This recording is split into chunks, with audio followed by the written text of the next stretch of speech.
yang kalau dari Mbak Nela yang mungkin Mbak Nela utamakan nih ya istilahnya, mungkin teman-teman bisa dengar juga. Yang kita sampaikan itu adalah kalau dari sisi dietnya nih ya, dari sisi dietnya dari itu ketofastosisnya, kita kan menerapkan intermittent fasting. Sebetulnya ini bergeraknya dari pencarian keton, gitu. Betul. Memang awalnya itu langsung straight menjawab butuh keton. Kenapa butuh keton?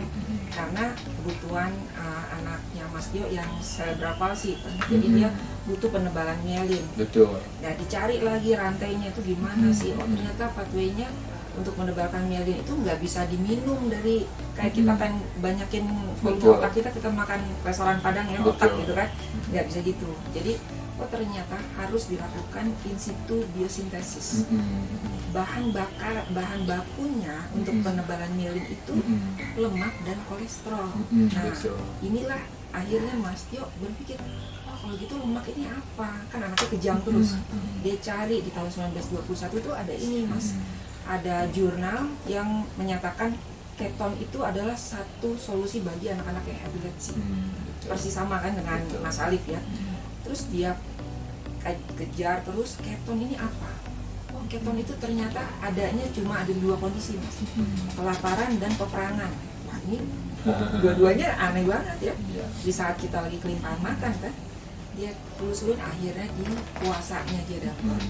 Setelah dia puasa, dia berpikir lagi, oke, anak saya udah dapat keton dengan dipuasain, tapi begitu dia makan lagi karbo, ketonnya hilang. Nah, akhirnya dia muncul dengan kebutuhan dia gimana stay ketosis. Nah, inilah lahir protokol yang disusun Mas Tio itu untuk mengamankan ketosisnya. Nah, untuk akhirnya dari situ tercapai kebutuhan penebalan myelin khusus buat Mas Alif. Ternyata keton ini beyond dari sekedar untuk myelin.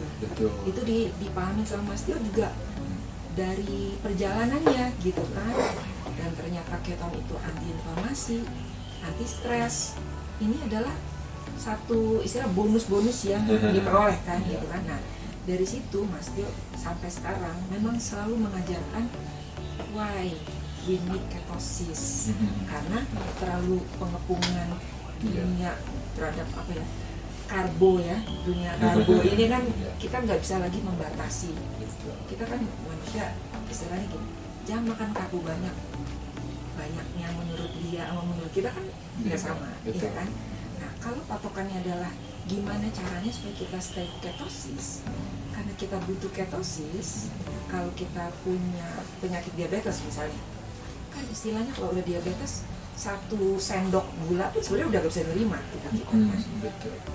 Gimana caranya bisa tetap hidup sementara belum datang kematian nih Mas. Dari Mas Ade bilang kan, orang merokok sembarangan nggak mati-mati, memang mungkin ajalnya masih 10 tahun lagi.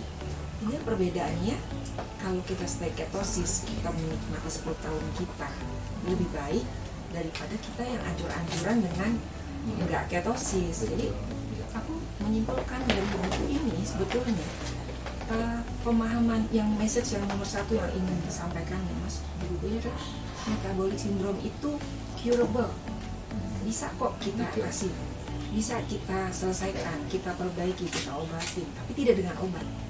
Karena metabolic syndrome hasil dari gaya hidup. Jadi gerak medicine itu taking medicine gak relevan gitu kan. Jadi ini message yang terutama Mas Ade yang kita sampaikan. Terus yang kedua, kita untuk memberikan kepentingan bagi orang, kenapa saya mau ketosis, kita jangan takut sakit karena kita takut mati, karena mati udah pasti kan. Tapi takut sakit kalau kita panjang umur, ngejalanin usia kita sampai kita meninggal, itu mau jadi apa gitu kan, mau terus-terusan di kursi roda. Itu perbedaan antara namanya lifespan sama health span. Nah, ini yang masyarakat belum paham. Kalau cuma sekedar saya tetap hidup tuh, saya ngerokok 1 bos sehari, ya tapi kamu sebagai manusia secara kualitas kesehatannya jadi full-fledged human being-nya tidak terjadi. Itu dia. Memang sekali lagi ya teman-teman sekalian, jadi kalau saya melihat gini, mungkin angle-nya tuh sebenarnya lebih kepada gini kalau saya ya melihatnya. Jadi karena kita terlalu banyak. Jadi kalau kita lihat profil kesakitannya itu, kebanyakan kesakitan itu adalah kesakitan yang disebabkan karena ulah perilaku kita. Makanya disebut dengan namanya metabolic syndrome atau sindroma X orang bilang. Nah, sindroma X itu terjadi disebabkan karena apa? Gitu. Nah, nanti ternyata pas kita teliti, oh iya ternyata karena perilaku kita. Nah, kalau perilaku saya rubah, maka ternyata permasalahan itu bisa di reverse. Tapi kita sudah lompat ke dalam satu konklusi beranggapan bahwa penyakit itu adalah is a chronicle gitu, seolah-olah kronis, jadi nggak bisa diselamatkan lagi. Yang bisa menyelamatkan adalah si obat itu. Nah, ketika terjadi obat dipakai sebagai sebuah ketergantungan, problemnya sama obat kan adalah yang terjadi adalah kalau konsep daripada medikasi itu kan suppress appetite, tapi yang di manage itu adalah si disease-nya itu sendiri. Nah, di situ kita bisa melihat bukan akar permasalahannya kok yang dibahas, tapi kalau dibahas malah justru malah obat-obatannya pokoknya ditekan aja. Nah, di end game of medikasi problemnya adalah dosis makin tambah banyak, badan makin tambah lemah, dan kalau nanti terjadi kenapa-napa, nanti akan keluarlah istilahnya kalimat pamungkas yang nanti semua orang akan memakluminya. Kita sudah berusaha tapi Tuhan yang menentukan, gitu ya. Nanti itu mungkin menyenangkan kalau kita punya profesi yang bisa ngomong seperti itu ya. Kayak misalnya contohnya saya punya gym, lalu gym saya ternyata berantakan dan orang kesel, udah bayar sama saya, lalu saya bilang ya maaf ya mas ya, saya udah berusaha tapi Tuhan yang menentukan gitu. Nanti yang ada saya di gym saya nanti dimarahin sama orang gitu ya. Nah, tapi poin saya sekali lagi di sini ada satu angle lain yang saya cuma mau sampaikan kepada teman-teman juga, adalah bahwa saking banyaknya seperti itu, makanya kenapa akhirnya ketofastosis bisa menjadi salah satu solusinya. Betul. Nah, tapi di sisi lain banyak orang yang memang sehat aja, pola hidupnya sehat, komposisi tubuhnya baik, gitu. Nah, hal inilah yang makanya biasanya nanti akan menyerang nih biasanya, karena beranggapannya lo kenapa, gue makan karbo nggak kenapa ini apa. Nah, di situ teman-teman hanya perlu punya sebuah pemahaman untuk melihat ibaratnya saya ini masuk di dalam kategori apa, itu tadi makanya saya bilang.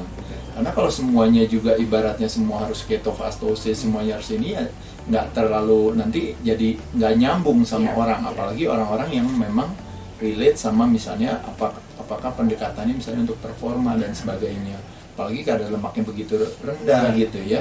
Jadi kayak kita ngomongin puasa aja, ketika puasa teman-teman mesti paham. Misalnya orang yang masa pertumbuhan yang justru kurus, kering gitu kayak zaman dulu saya, ya mungkin nggak memungkinkan untuk harus misalnya terus-menerus harus puasa. Berarti durasinya yang harus dimainkan, harus diatur. Lalu juga mungkin ibu yang sedang menyusui atau yang ibu yang hamil, atau mungkin ada kondisi-kondisi tertentu yang melibatkan mungkin sedang dalam masa pengobatan atau apa gitu ya. Nah, itu bisa juga terjadi sehingga tidak memungkinkan pendekatan ini gitu. Nah, jadi teman-teman mesti paham sendiri, di-adjust gitu. Jadi nggak boleh disalahpahami gitu kayak itu.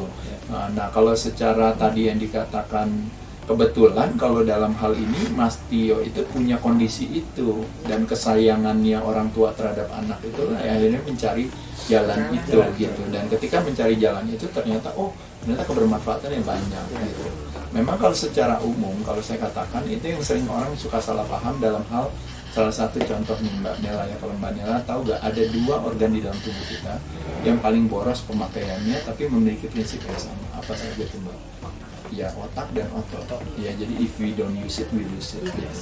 Nah, keunikan daripada otak dan otot ini itu adalah dua-duanya sama-sama hidup dari signal. Nah, signal itu hampir sebagian besar datangnya dari movement, dari gerakan. Nah, setiap gerakan itu ternyata tidak diciptakan sama. Jadi gerakan dengan kita membuat satu kreativitas, makanya kenapa disebut dengan namanya resisten tekanan, menciptakan tekanan daripada sebuah gerakan, maka pada saat itulah maka gerakan itu akan memberikan signal atau kalau istilahnya komisi yang berbeda-beda gitu. Makanya kenapa kalau kayak sekedar kita bilang oh iya udah gerakan masyarakat hidup sehat, ya itu adalah apa, Zumba tiap hari Jumat misalnya, cuma gitu doang kan gitu, bisa aja nggak masalah gitu. Tapi gerakan itu sebenarnya banyak sekali. Bahkan kita ikut Zumba aja dengan satu orang yang memaknai gerakannya dengan sungguh-sungguh, dan yang satunya hanya lebih sekedar ikut asal gerak aja mungkin jangan-jangan benefitnya berbeda gitu. Nah jadi dalam gerakan sendiri pun juga bisa, kalau teman-teman pernah dengar terminologi misalnya kayak tipe 1A, tipe 2A, tipe 2B, tipe 2X. Nah itu saya buat semacam analogi yang sering saya sampaikan kepada teman-teman, kayak misalnya membayangkan sekedar hanya cuma bergerak. Anggap aja yang paling gampang itu adalah jalan atau mungkin berlari. Nah itu yang kena adalah tipe 1. Tapi ketika saya suruh dia berlari sambil dorong mobil, maka yang terkena adalah tipe 2A. Membayangkan ketika saya suruh berlari sambil dorong mobil di tanjakan, maka yang kena adalah tipe 2B. Dan membayangkan ketika dia berlari sambil mendorong mobil di tanjakan dengan kita suruh si Alif di dalamnya sambil tarik rem tangan dan kita terus dorong, itu makanya yang kena 2X. Dan itu signal yang dikirim oleh masing-masing gerakan itu berbeda. Nah makanya itu angle lain lagi, dimana ketika kita nanti belajar tentang latihan, itu menjadi satu buku sendiri lagi untuk ngomongin betapa bermanfaatnya latihan beban, misalnya sebagai salah satu one of the ultimate exercise yang underrated atau underappreciated. Karena orang beranggapan udah nggak apa-apa, yang penting lari aja, yang penting udah jalan aja. Kardio yang paling populer sekarang ini kan kayak gitu. Nah jadi itu makanya kenapa saya yakin teman-teman di Ketofastosis kan sangat mengedepankan latihan beban juga nih kalau saya lihat ya. Karena di buku ini juga masih menganjurkan Mas. Betul, iya. Betul. Nah salah satu daripada selain latihan beban dan juga kalau kita relate sama ngomongin tadi otak dan otot itu tadi, itu ada salah satu terminologi yang namanya BDNF, Brain Neurotrophic Factor, dan HGH. Itu adalah material yang dipakai oleh si otak kita gitu untuk istilahnya mengoptimalkan hubungan antara satu sel dengan sel lain. Nah, sel di dalam otak yang jumlahnya triliunan itu, dia saling berinteraksi satu sama lain. Satu sel itu bisa berinteraksi antara 5.000 sampai 10.000 dengan sel yang lain. Nah, connection tersebut disebut yang namanya sinapsis. Nah, makanan daripada si sinapsis itulah yang tadi dikatakan, yaitu adalah si BDNF dan HGH tadi, yang akan didapatkan dengan dua cara yang paling populer yang teman-teman bisa dapatkan. Satu adalah latihan beban, yang kedua adalah fasting gitu. Nah, makanya kenapa di sana masuk nyambung di sana. Nah, ada satu keunikan, orang beranggapan adalah bahwa kalau saya belum makan nasi, saya nggak bisa mikir. Kalau kita nggak mikir, kita selalu bilang, waduh saya tell me nih, saya pasti kurang gula. Itu adalah komentar-komentar orang tentang beranggapan bahwa seolah-olah bahwa otak itu hidupnya itu dari gula. Nah, itu juga yang makanya kenapa saya yakin itu yang tadi menjadi identifikasi daripada penyakitnya Alif waktu itu, bahwa ternyata jawabannya, nah ini nggak ada hubungannya sama penyakit dan saya nggak paham tentang kesakitan dan saya nggak tahu juga sakit, apalagi kalau lebih canggih lagi saya makin nggak ngerti. Tapi secara umum yang bisa dikatakan itu adalah bahwa kepala kita, otak kita itu tenaganya dapatnya itu tuh sebenarnya gula itu cuma 25%, 75%-nya itu adalah keton. Nah, jadi untuk mengoptimalkan kepala berarti membutuhkan lebih banyak keton daripada si gula gitu. Nah, jadi kalau 75% keton, 25% gula.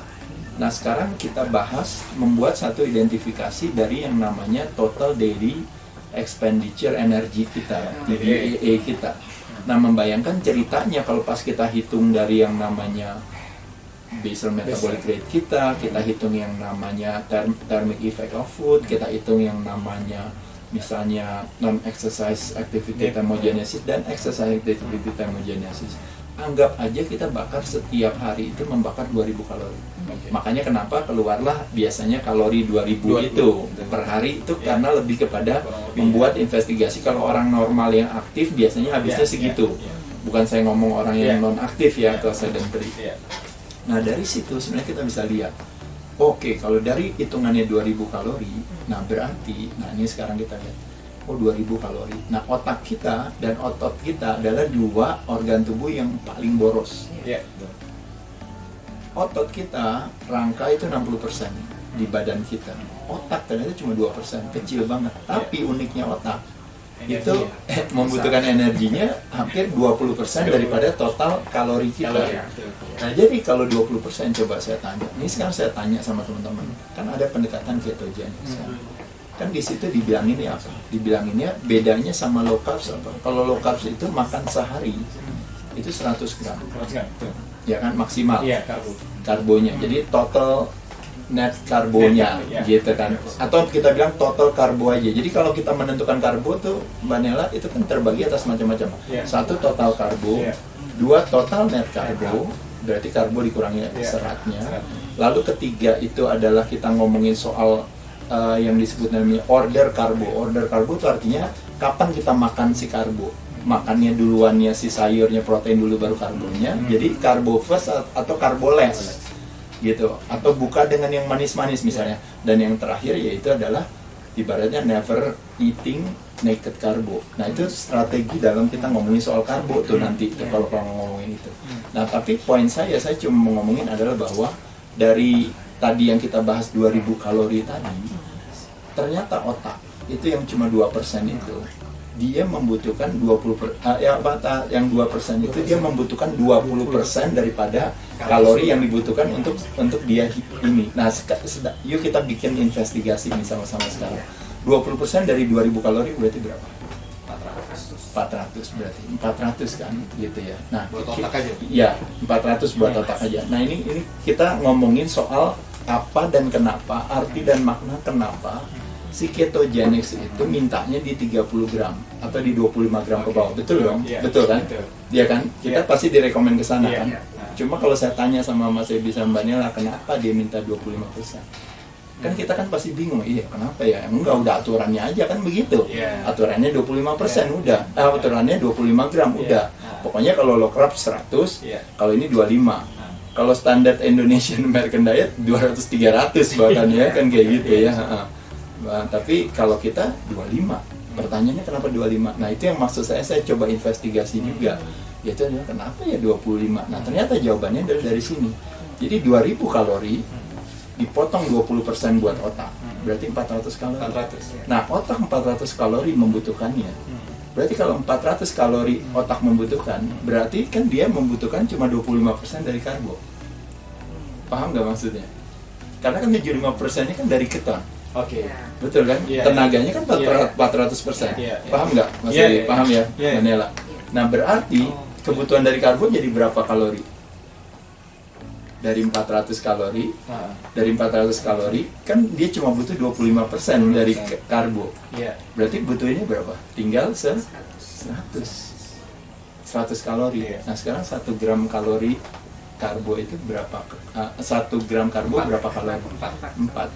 Berarti 100 bagi 4 ya 25. Ini di situ kan poinnya maksudnya. Nah jadi itu yang menjadi alasan kenapa, makanya kenapa maksimumnya di 25.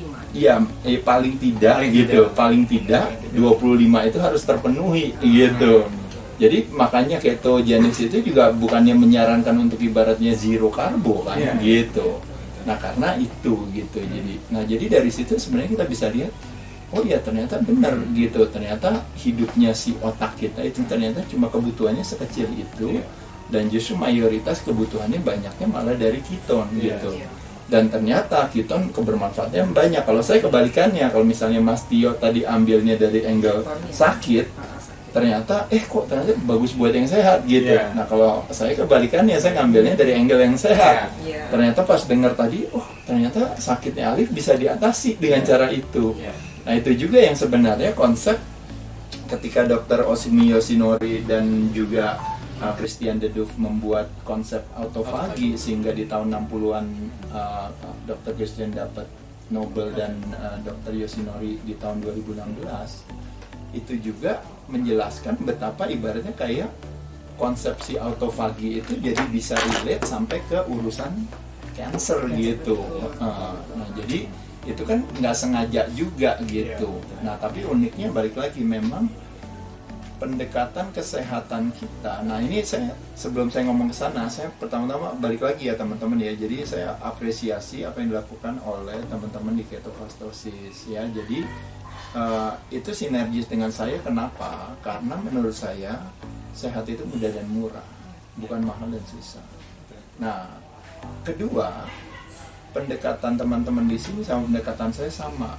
Ada pendekatan yang saya sering katakan, we can go without or we can go within. Nah, kalau pendekatan without itu selalu membutuhkan biaya pasti, gitu. Tapi kalau pendekatan within tidak membutuhkan biaya, yang mahal itu adalah niat dan motivasi, gitu ya. Ya kan itu. Nah, tapi niat dan motivasi menjadi berat kalau tidak punya pemahaman. Tapi ketika punya pemahaman, niat dan motivasi menjadi murah. Makanya itulah gunanya kenapa kalau bagi saya edukasi itu yang harus dikedepankan. Gitu. Nah, jadi maksud saya itu yang alasan kenapa saya apresiasi teman-teman di ini gitu. Jadi kecenderungan yang terjadi hari ini, nah balik lagi Mbak Nela dan juga Mas Yedi, yaitu adalah bahwa orang selalu mencari sehat itu dari luar. Itu aja. Jadi pendekatan mencari sehat dari luar itu menyenangkan. Kenapa? Karena nggak perlu usaha selama kita punya duit. Betul banget Mas Ade. Jadi ini sebenarnya kaitannya, kalau sebetulnya masyarakat nggak salah juga sih kalau berpikir seperti itu ya. Betul. Karena kita kan emang udah dikondisikan dari tahun 60-an. Ya kan, begitu ada ilmuwan yang bilang yang namanya karbo adalah esensial makronutrien. Di situ dunia sebenarnya karbo nggak esensial sih. Protein dan lemak. Kalau seorang ilmuwan, kita terlepas dia itu mendapatkan apa saat itu, kenyataannya dunia dihidupkan, dijalankan saat ini dengan pemahaman karbo adalah esensial. Karena kalau kita mau bicara soal essentiality, ya harus jawab dulu dong dua elemen kan Mas. Satu, kalau namanya esensial, ini tanpa nutrisi ini kita akan mati, dan nutrisi ini tidak bisa diproduksi dalam diri kita. Ini essentiality harus memenuhi ini kan. Nah sekarang kalau kita lihat, ada sih sebenarnya penjelasannya kalau kita ngomongin tahun 60-an, apalagi kalau kita ngeliat di Indonesia gitu. Kebetulan di Indonesia nggak ada yang obes pada saat itu masalahnya gitu, dan kebetulan pada saat itu juga tidak ada makanan-makanan olahan. Pada saat itu juga tidak ada sosial media gitu. Jadi makanya memang kitanya semuanya memang hampir rata-rata yaitu tadi kita kekurangan gizi gitu. Jadi ketika gizinya memang kurang pada saat itu, makanya tadi saya katakan tadi, bukannya salah ketika kita mengedepankan 4 sehat 5 sempurna pada saat itu gitu ya. Tapi memang pendekatan itu basi dan kuno ketika sekarang ini kondisinya berubah. Nah, jadi kalau Kementerian Kesehatannya gitu tidak membuat itu, mencoba untuk beradaptasi dengan hari ini, ya tentu kan akan ketinggalan zaman gitu. Nah, makanya akan terjadi itu gitu sih. Saya sih melihatnya dari sisi itu. Nah, yang kedua, saya mungkin Mbak Nela tadi sempat mention sama saya soal gimana konsep masyarakat, ancestor lifestyle bisa kita diadopsi di masa yang sekarang ini betul Mbak. Stres tinggi, kan segala macam, orang punya alasan untuk menjadi stres. Betul, mungkin kita ngambil yang ini aja Mbak, kita ambilnya mungkin yang gampangnya aja dulu. Maksudnya kita ambil yang baiknya dulu. Apa sih kebaikan daripada zaman dulu? Kebaikan dari zaman dulu adalah tidak terpapar dengan yang namanya toxicity yang tinggi gitu. Ya kalaupun ada toxicity alami biasanya dia di sana kan kayak gitu ya sebenarnya. Kayak misalnya ternyata dia makan tapi makanannya beracun gitu. Ya itu kan racunnya ada di dalam. Iya, karena ya racunnya ada di dalam makanannya, di tumbuhannya, karena tumbuhannya nggak rela untuk dibunuh kan. Makanya dia harus menciptakan racun tersebut sebagai proteksi, buat mekanisme defensifnya si tumbuhan gitu. Selebihnya yang lainnya kan nggak ada. Tapi kalau takut sama harimau kan, ketemu macan gitu kan. Betul. Tapi kalau kayak itu pun juga short term kan stresnya. Nah, sedangkan kalau kayak sekarang ini kita toxicity kita bisa bagi banyak macam kan, bisa dari heavy metal, bisa dari polutan, bisa dari energetik karena kita ini relate-nya sekarang sama elektronik dan sebagainya, elektromagnetik. Lalu juga kalau di musim infeksi kan opportunity gitu, jadi oportunis, jadi toxicity secara opportunistik artinya mengambil kesempatan pada tubuh yang lemah. Makanya kenapa orang pasti akan selalu berantem lah kalau udah urusan penyakit infeksi ini gitu, karena orang pasti ada yang bilang enggak kenapa-napa, tapi ada yang bisa sampai kenapa-napa dan merasa apalagi kehilangan orang yang dikasihinya. Jadi makanya ributnya pasti di sana. Tapi poinnya adalah selama dia bisa mengambil kesempatan kepada tubuh yang lemah, ya otomatis ya hal itu akan terjadi. Dan kebalikannya, selama kitanya sehat, ya tidak bisa mengambil kesempatan gitu. Ya, cuma ya balik lagi memang itu hampir semua toxicity yang ada hari ini itu bisa dibilang jarang pada saat di masa nenek moyang kita dahulu gitu. Ditambah lagi kayak penyakit sekarang misalnya mental health yang lebih lagi gitu, kayaknya makin gak nyambung lagi. Dulu kayak budaya untuk komparasi hidup kita sama orang lain, lalu kayak standar-standar kebahagiaan dan kesuksesan itu tidak ada orang yang menuliskan narasi gitu. Kalau sekarang hari ini kan kita dituliskan semuanya, jadi ketika kita tidak memenuhi kriteria tersebut akhirnya kita depres kan gitu. Nah pada saat itu akhirnya penyakit hadir. Jadi kalau saya sih cuma melihat bahwa kita ambil aja yang baiknya di masa itu. Yang bagusnya hari ini sebenarnya kalau saya lihat itu kan sebenarnya kan informasi dan knowledge ya, teknologi. Nah bagaimana teknologi itu bisa kita manfaatkan, bukan kebalikannya teknologi yang memanfaatkan kita. Nah jadi membayangkan makanan alami itu ada di kiri, obat itu ada di kanan. Nah jadi ini namanya makanan alami, ini obat namanya pharmaceutical. Nah di antara obat dan makanan alami itu di pinggirnya ini adalah yang namanya berbagai pendekatan-pendekatan lain yang nanti bisa relate ke sini, bisa relate ke sini. Ya contohnya misalnya kita menggunakan bahan-bahan alami dengan teknologi, akhirnya terjadilah hadir yang namanya suplementasi gitu, yang dari alami gitu. Tapi ketika suplementasinya konsep pharmaceuticalnya yang lebih tinggi, akhirnya menjadi nutrisi di sini, ini pharmaceutical di sini, terjadi yang namanya nutraceutical gitu. Ketika mungkin akhirnya terjadilah yang namanya suplementasi, tapi yang unsur kimiawinya mungkin lebih tinggi kali atau apa. Nah pada saat itu sebenarnya kita cuma diganjar dengan konversi aja. Jadi konversinya nilainya menjadi lebih rendah aja, karena kan sebuah proses semakin panjang otomatis badan mencernanya semakin susah gitu. Bukan mencerna dalam arti semakin gampang dalam mencerna makanannya, iya. Tapi maksudnya mencerna, maksud saya itu dalam arti kebermanfaatannya makin rendah gitu. Jadi kalau itu kan orang bisa mengenal apa namanya, pilihannya adalah kita menjadikan makanan sebagai obat atau menjadikan obat sebagai makanan. Konsekuensinya kalau misalkan kita nggak jaga kesehatan kita, obat lah gitu. Obat satu hal, tadi saya juga mau meluruskan ya, nggak boleh salah paham teman-teman sekalian. Medikasi memang dibutuhkan ya pada saat dimana memang itu sebenarnya, kalau saya pribadi ya mendefinisikannya sebagai kesempatan bagi kita untuk merubah perilaku kita.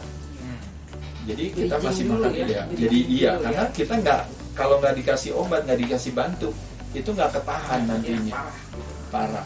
Nah makanya harus di-manage keparahan tersebut atau perasaan tersebut atau simptom gejala tersebut harus ditekan. Nah pada saat penekanan gejala tersebut kita dikasih angin gitu, seolah-olah bahwa oh iya oke. Misalnya kayak pusing banget, ya udah makan obat. Begitu udah mulai enakan, kalau kita bilang kita investigasi, tadi pusing, ya ampun ini semua dimakan. Oh iya saya kurang istirahat. Oh atau kebalikannya misalnya latihannya kecapean atau apa. Nah jadi mungkin kalau saya melihatnya lebih ke sana sih. Tapi ya balik lagi ketika orang akhirnya to the extreme, loncat keluar dengan beranggapan adalah bahwa jawabannya semua adalah di luar sana dibandingkan dengan jawaban kita. Itu yang makanya kenapa buat saya menjadi ya curhatan hati saya lah di musim infeksi ini, ketika saya tidak melihat adanya keseimbangan antara mengajak masyarakat untuk menguatkan dirinya sebagai tuan rumah yang buruk bagi sebuah kesakitan. Itu kampanyenya hampir bisa dibilang nggak ada. Tapi budaya ketergantungan yang seolah-olah bahwa di luar sana nanti akan ada satria peningit yang akan menolong kita, itu yang lebih dikedepankan kan gitu. Jadi udah kamu diam aja di rumah, gak usah ngapa-ngapain, santai aja, terserah. Ada gak kampanye tentang olahraga, tentang pola makan, atau kurangi karbo misalnya, atau melakukan puasa? Kan nggak ada. Semuanya terserah aja, yang penting nanti akan ada satria peningit dari luar yang nanti akan menolong kita gitu. Pas giliran ternyata nggak ketolong, jangan khawatir, nanti akan ada lagi yang lainnya lagi, akan ada terus lagi yang lainnya. Nah itu di situ menunjukkan betapa kalau kita boleh jujur, jadi kalau istilahnya insulting our intelligence itu terjadi karena terutama bagi orang-orang yang punya kecerdasan kesehatan yang tinggi. Tapi kalau kecerdasan akan kesehatan kita yang rendah ya nggak terjadi gitu.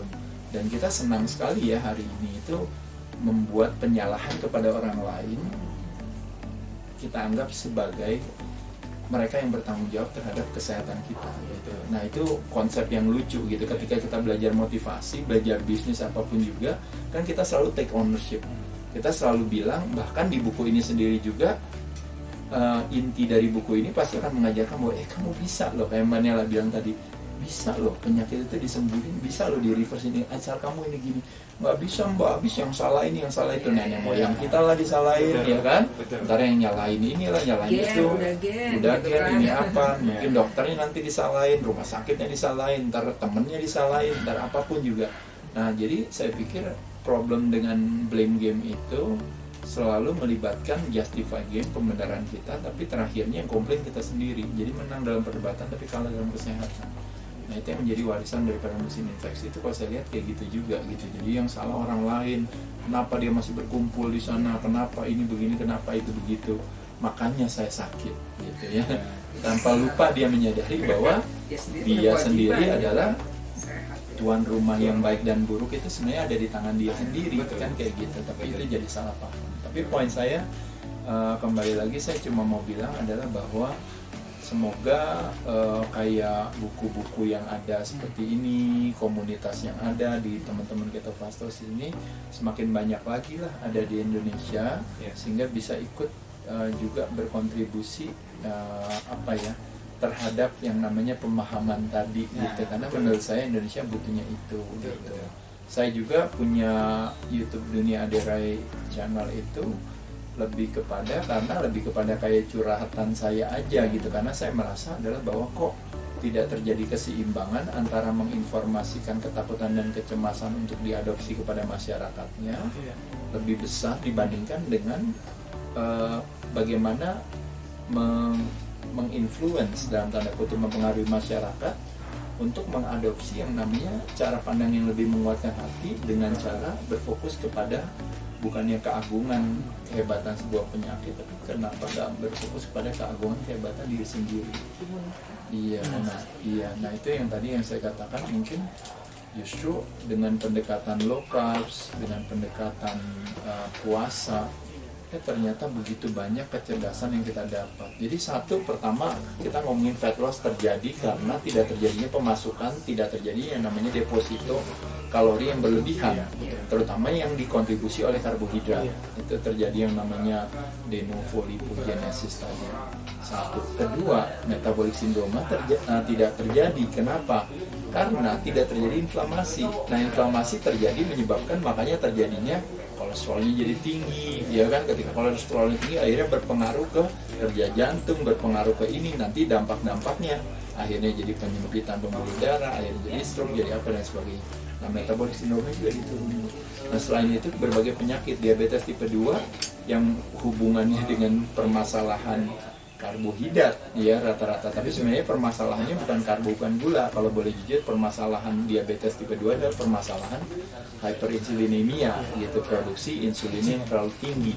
Nah makanya kenapa? Tapi kan kalau kita teliti ya kenapa insulinnya tinggi? Hanya karbo lagi. Makanya kenapa pendekatan low carbs akhirnya jadi bisa mengatasi itu. Kedua, pendekatan fasting bisa mempengaruhi itu lagi gitu. Jadi bukan cuma ngomongin soal low carbs aja. Kalau kamu puasa lebih gampang lagi nih gitu. Ditambah lagi latihan beban. Latihan beban adalah apa? Aktivitas yang membakar gula paling efektif dalam waktu yang paling singkat. Is the largest site of glucose disposal, tempat pembuangan sampah gula terbesar di badan kita. Lalu selain itu juga permasalahannya kan resistensi insulin. Dengan latihan beban terjadi yang namanya peningkatan sensitivitas insulin. Nggak butuh insulin, gulanya diambil sama si ototnya, karena otot menjadi si blood sugar sucker gitu, ditarik sama dia. Nah jadi betapa pendekatan yang ditulis oleh Mbak Nela dan kawan-kawan ini menjadi satu solusi yang baik bagi teman-teman untuk bisa jadi salah satu informasi tambahan buat meningkatkan pemahaman akan kesehatan. Di Bina Raganet, kami selalu percaya bahwa setiap orang pasti bisa memiliki tubuh yang ideal dan sehat. Dengan subscribe, like, dan share video ini, Anda turut membantu membangun Indonesia sehat dan kuat. Salam Jelas Fitness, saya JP.